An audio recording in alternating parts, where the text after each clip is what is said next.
Hello friends, welcome back ஸ்பி news channel நண்பர்களே. சற்று முன் ஒரு வைரல் வீடியோவானது வெளியாகி சமூக வலைத்தளங்களில் ட்ரெண்டிங்காக பரவிட்டுருக்கு.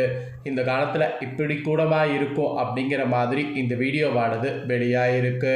வாங்க என்னங்கிறத பார்க்கலாம். தமிழ் திரையுலகில் முக்கிய நடிகராகவும் இயக்குனராகவும் வள வந்தவர் கே பாக்கியராஜ். அவர் நல்ல நிலையில் இருந்த நிலையில் மாரடைப்பு காரணமாக திடீரென ஜூன் 27ஆம் தேதி உயிரிழந்தார். அவருடைய உயிரிழப்பு யாராலையும் ஏற்றுக்க முடியாத ஒரு பெரிய இழப்பாக மாறியது. இப்போ வரைக்கும் அவருடைய மறைவு யாராலையும் ஏற்றுக்க முடியாமல் ரொம்ப கஷ்டத்தில் இருக்கிறதாக நிறைய பேர் தாள்களை குறிப்பிட்டிருக்கிறாங்க. ஸோ இவருடைய ஆன்மா சாந்தி அடைய இறைவனை பிரார்த்தனை பண்ணிக்கலாம். ஆக்சுவலி இந்த ஜூன் மாதத்தில் கரெக்டாக பார்த்தீங்கன்னு வச்சுங்களேன், பாரதி ராஜா இறந்தார். அதை தொடர்ந்து 17ஆவது நாளில் பாக்கியராஜ் இறந்துட்டார். ஸோ பாரதி ராஜா பாக்கியராஜ் இவங்க இருவருக்குள்ளே இருக்கக்கூடிய நட்பு எல்லாருக்குமே தெரியும். ஏன்னா பாரதி ராஜா குருவாகவும் சிஷியனாக பாக்கியராஜ் இருப்பார். அதனால் இவங்களுடைய உறவை பற்றி சொல்லணுங்கிற அவசியமே இல்லை. இவங்களுக்குள்ள அப்படி ஒரு பாண்டிங் இருக்குது.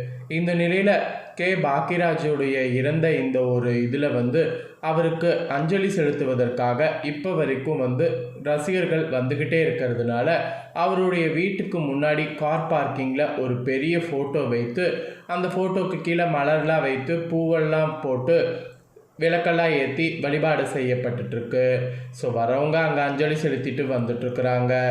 இந்த ஒரு நிலையில் இரவு நேரத்தில் அஞ்சலி செலுத்துவதற்கு பார்த்திபன் அங்கு வந்திருக்கிறாரு. அதோடு சில நெகிழ்ச்சியான விஷயங்களையும் ஷேர் பண்ணியிருக்கிறாரு. இதில் என்னன்னா, அவருடைய ஆத்மா அங்கேயே சுற்றிக்கிட்டு இருக்கிறதாகவும் இரவு நேரத்தில் சில அமானுஷ்யமான சக்தி கேட்குறதாகவும் சொல்லப்படுது. அது மட்டும் இல்லாமல் அவர் எப்பயுமே கதை எழுதுறதுனால கதை எழுதுகிற மாதிரி ஒரு சவுண்டு பேனா எழுதுகிற மாதிரியே ஒரு சவுண்ட் கேட்பதாக குடும்பத்தினரே சில பேர் சொல்கிறாங்க. இது அவர் தான் இன்னும் போகாமல் இங்கே எழுதிட்டுருக்கிறாரு அப்படிங்கிற மாதிரிலாம் சொல்லப்பட்டுருக்கு. ஸோ இது எந்த அளவுக்கு உண்மை அப்படிங்கிறது தெரியல. ஆனால் இந்த மாதிரி ஒரு நியூஸ் ஆனது இப்போ சமூக வலைத்தளங்களில் அந்த இரவு நேரத்தில் பரவிட்டு வருது. அதாவது நடந்த அந்த காட்சியானது பரவிட்டு வருது. ஸோ இந்த காலத்தில் இப்படிலாம் இருக்குமா அப்படின்னு கேட்கக்கூடியவங்களுக்கு மத்தியில் இந்த வீடியோ வெளியானது ஒரு பரபரப்பாக பேசப்பட்டிருக்கு. நிறைய பேர் என்ன சொல்கிறாங்கன்னா, இது கற்பனையாக இருக்கலாம், அவங்க ஏன்னா ரொம்ப நாளாக அங்கே இருந்ததுனால அந்த தாட் இருக்கிறதுனால அந்த மாதிரி தெரியலாம் அப்படிங்கிற மாதிரி சில பேர் கமெண்ட் பண்ணுறாங்க. இன்னும் சில பேர் இது ஏஐ வீடியோவாக கூட இருக்கலாம் அப்படிங்கிற மாதிரி கமெண்ட் பண்ணுறாங்க. ஸோ இது ஒரு பக்கம் போக, பார்த்திபன் அங்கு வந்தவர் நெகிழ்ச்சியாக சில விஷயங்களை பகிர்ந்திருக்கிறாரு. அதெல்லாம் தான் இப்போ சமூக வலைத்தளங்களில் ரொம்ப ட்ரெண்டிங்காக பரவிட்டுருக்கு. ஸோ அப்படி என்ன பரவிட்டுருக்கு அப்படிங்கிறதையும் இப்போ நான் உங்களுக்கு ஷேர் பண்ணுறேன். அதையும் இந்த வீடியோவில் தெரிஞ்சுக்குங்க. ஸோ பார்த்திபன்னு பார்த்தீங்கன்னு வச்சுக்கோங்களேன், ஒரு முக்கியமான நடிகருங்கிறது எல்லாருக்குமே தெரியும். ஸோ குருநாதருடைய மறைவு பார்த்திபனுக்கு மீளா துயரத்தில் சிஷியன் பார்த்திபன் கலங்கி இருக்கிறாரு. மகன் சாந்தனுக்கு வைத்த ரெக்வஸ்ட் இப்போ பார்த்தீங்கன்னு வச்சுக்கோங்களேன், கலங்க வைக்கிற மாதிரி வைரல் ஆகிட்டுருக்கு. ஸோ அப்படி என்ன ஒரு ரெக்வஸ்ட் வச்சுருக்கிறாரு அப்படிங்கிறத வாங்க பார்க்கலாம்.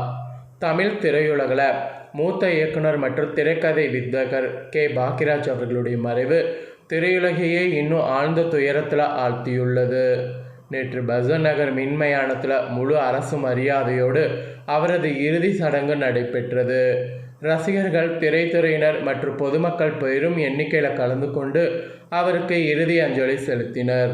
73 வயதான பாக்கியராஜ் தனது வாழ்நாளில் தமிழ் சினிமாவிற்கு பல புதுமையான கதைகளை வழங்கியவர். சமூக நையாண்டி, குடும்ப உணர்வு, நகைச்சுவை மற்றும் மனித மானங்களுடைய நுணுக்கங்களை துல்லியமாக பதிவு செய்தவர் என்பதால் அவர் திரைக்கதை மன்னன் என ரசிகர்களால் அன்போடு அழைக்கப்பட்டார். அவரது மறைவு எதிர்பாராத நிலையில் ஏற்பட்டது. சமீபத்தில் அவர் ஆரோக்கியமாகவே இருந்ததாகவும் பொது நிகழ்வுகளில் கலந்து கொண்டதாகவும் குடும்ப வட்டாரங்கள் தெரிவிக்கிறாங்க. குறிப்பாக கடைசியாக குஷ்வின் மகள் அவந்திகா திருமண விழாவிற்கு கோவா வரை சென்று வந்தது, பின்னர் வழக்கமான நடைப்பயிற்சியில் ஈடுபட்டது குறிப்பிடப்பட்டது. ஆனால் காலை வழக்கம் போல் நடைபயிற்சி முடித்து வீடு திரும்பிய சில நேரங்களிலேயே அவருக்கு திடீர் மாரடைப்பு ஏற்பட்டதாக கூறப்படுது. உடனடியாக மருத்துவமனைக்கு கொண்டு செல்லப்பட்ட போதிலும் உயிர் பிரிந்து விட்டது. இந்த துயர செய்தி தமிழ் சினிமா உலகையே அதிர்ச்சியில் ஆழ்த்தியது. இந்நிலையில் இயக்குனரும் நடிகருமான பார்த்திபன் தனது குருநாதராக கருதப்படக்கூடிய பாக்யராஜின் மறைவால் மிகுந்த மனவேதனையில் உள்ளார். இறுதி சடங்கில் கலந்து கொண்ட பார்த்திபன் பெசன்ட் மின்மயான வரை நேரில் சென்று தனது அஞ்சலியை செலுத்தினார். அன்போடு உங்கள் கே. பாக்யராஜ் என எழுதப்பட்ட தாளை அவர் கையில் வைத்துக்கொண்டு துக்க வீட்டின் முகப்பல பொருத்தி இருந்த காட்சி பலரையும் நிகழ செய்திருக்கு. தகன சடங்கு முடிந்த பிறகு பார்த்திபன் தனது சமூக வலைத்தள பக்கத்தில் ஒரு நீண்ட உருக்கமான பதிவை வெளியிட்டுள்ளார். அதில் அவர் தனது திரைப்பயணத்தில் பாக்யராஜின் பங்கு எவ்வளவு முக்கியமானது என்பதை உணர்ச்சியோடு பகிர்ந்துள்ளார்.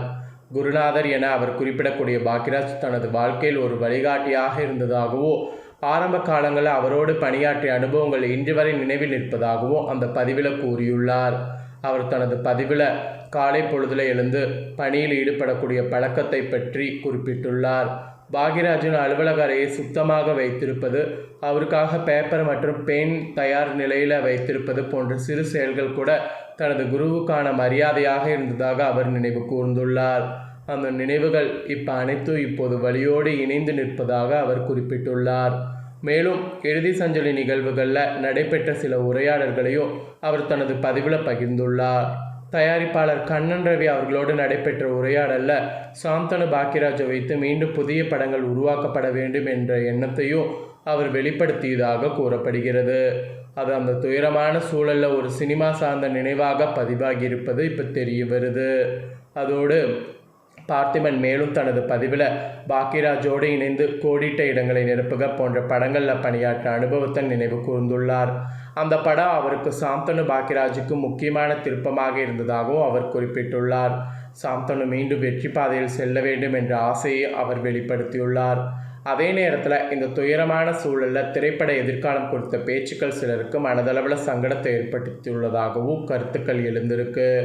குறிப்பாக குடும்ப உறுப்பினர்கள் துயரத்தில் இருக்கக்கூடிய நேரத்தில் தொழில்முறை வாய்ப்புகள் குறித்து பேசுவது சரியா தவறா என்ற விவாதமும் சமூக வலைத்தளங்களில் இப்போ எழுந்திருக்கு. திரையுலக வட்டாரங்கள் கூறியது என்னன்னா, பாக்யராஜின் மறைவு என்பது ஒரு மனிதரின் இழப்பு மட்டுமல்ல, தமிழ் சினிமாவின் ஒரு முக்கியமான திரைக்கதை யுகத்தின் முடிவாகும். அவரது படைப்புகள் தலைமுறைகள் கடந்து பேசப்படக்கூடிய நிலையில் அவரது புகழ் என்றும் நிலைத்து நிற்கும் என்பதில் எந்த சந்தேகமும் இல்லை. இறுதியாக பெசன்ட் நகர் கடற்கரை அருகே அவரது அஸ்தி கரைக்கப்பட்ட போது அங்கு இருந்த பலரும் கண்ணீர் மல்க அமைதியாக அஞ்சலி செலுத்தினர். அந்த நிமிடத்தில் ஒரு கலைஞனின் உடல் மண்ணுக்குள் கலந்தாலும் அவரது சிந்தனையும் படைப்பும் தமிழ் சினிமாவுகளின் நினைவுகளில் என்று உயிரோடு இருக்கும் என்ற உணர்வு அனைவரிடமே நிலவியது. தமிழ் திரையுலகில் மூத்த இயக்குனர் மற்றும் திரைக்கதை வித்தகர் கே. பாக்யராஜ் அவர்களுடைய மறைவு திரையுலகையே இன்னும் ஆழ்ந்த துயரத்தில் ஆழ்த்தியுள்ளது. நேற்று பெசன்ட் நகர் மின்மயானத்தில் முழு அரசு மரியாதையோடு அவரது இறுதி சடங்கு நடைபெற்றது. ரசிகர்கள், திரைத்துறையினர் மற்றும் பொதுமக்கள் பெரும் எண்ணிக்கையில் கலந்து கொண்டு அவருக்கு இறுதி அஞ்சலி செலுத்தினர். ஸோ இப்போ இந்த ஒரு நியூஸ் தான் சமூக வலைத்தளங்களில் வெளியாகி ட்ரெண்டிங்காக பரவிட்டுருக்கு. ஸோ இதை பற்றி உங்களுடைய கருத்து என்னங்கிறத கமெண்ட் பண்ணுங்கள். அதோடு இதே போல் புதிய தகவல்களை தெரிந்து கொள்ள சேனலை சப்ஸ்கிரைப் பண்ணுங்கள், கூட பெல் பண்ண ப்ரெஸ் பண்ணுங்கள். நெக்ஸ்ட்டு இதே போல் சுவாரஸ்யமாக வேறொரு வீடியோவில் உங்களை சந்திக்கிறேன். நன்றி, வணக்கம்.